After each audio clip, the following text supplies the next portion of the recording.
Saudi Arabia, Pakistan, and Türkiye have signed a defense agreement under which an armed attack on any one of them will be regarded as an attack on all three. But what exactly does this agreement mean? Why have these three countries come together? And what could it mean for India? Hi everyone, this is Shubhi and welcome to Shubhi Speaks. On August 7, 2026, Saudi Arabia, Pakistan, and Türkiye have signed the Mecca Joint Defence Agreement.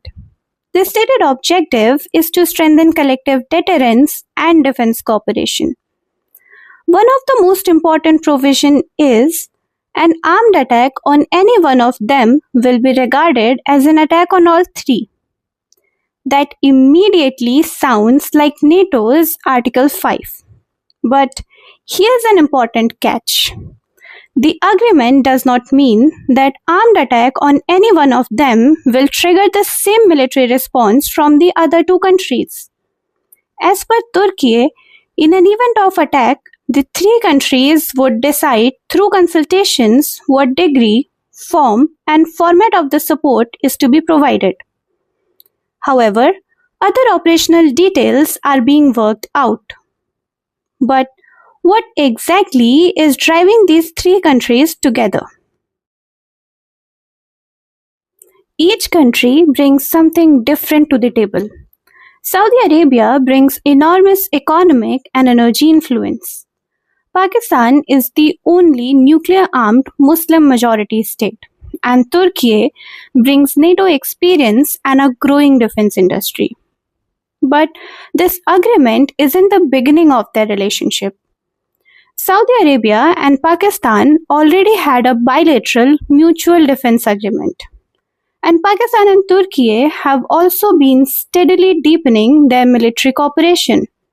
So, the Mecca Agreement can be understood as an attempt to bring already existing relationships under a broader security framework. The timing is important. West Asia is going through a period of serious security instability, with missiles and drone attacks threatening states and critical infrastructure across the region.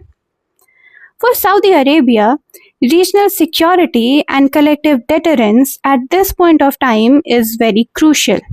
And for Pakistan and Türkiye, this agreement formalizes the defense cooperation that has already been growing over the years. And this brings us to India.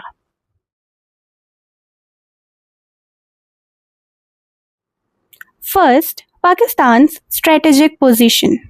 Pakistan is now part of a formal collective defense agreement with Saudi Arabia and Türkiye. While this agreement does not guarantee military intervention, it can provide Pakistan with greater diplomatic, military, and logistical support in a future crisis. Second is Türkiye's growing defense relationship with Pakistan. For India, Türkiye is probably the most complicated member of the arrangement. Türkiye and Pakistan already have a deepening defense relationship. The Mecca Agreement could give these existing ties a strategic framework. So, India will be watching not just what weapons Pakistan acquires, but whether these countries develop deeper intelligence sharing, joint exercises, logistics, and military interoperability.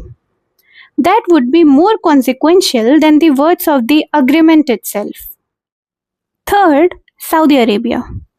India and Saudi Arabia have deep economic, energy, diaspora, and security ties. The two countries are also expanding their defense cooperation. So, Riyadh now has to balance two relationships: a formal defense commitment to Pakistan and a strategic partnership with India. And it would be too simplistic to say that Saudi Arabia has chosen Pakistan over India. However, it would be interesting to see how Saudi Arabia balances these two relationships. Fourth, energy and maritime security. Saudi Arabia is the major energy supplier to India, and India's economic security depends deeply upon what happens across the Gulf, the Red Sea, and the wider Indian Ocean. If regional conflicts threaten energy infrastructure and important maritime routes, India can face consequences through higher oil prices, disrupted shipping, and increased economic uncertainty. So, India's interest in this agreement isn't only military, it's economic and strategic. And fifth, India needs to continue strengthening its own strategic relationships. India doesn't necessarily need to respond by creating a rival military bloc.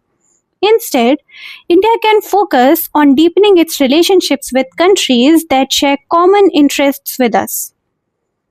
From UAE and other Gulf countries to Iran, Cyprus, and other countries in our extended neighborhood. Because the stronger and more diversified India's partnerships are, the greater its strategic room for maneuver if the regional balance changes. So, the question for India is what this agreement becomes in the next few years. Because the real story isn't simply who signed the agreement in Mecca. It's whether this becomes the beginning of a new security architecture and how India chooses to navigate it. What do you think? Is it the beginning of a NATO-like defense pact, or is it simply a way for these three countries to strengthen their existing security partnerships? Do let me know your views in the comments. If you like the video, consider liking the video and subscribing to Shubhi Speaks.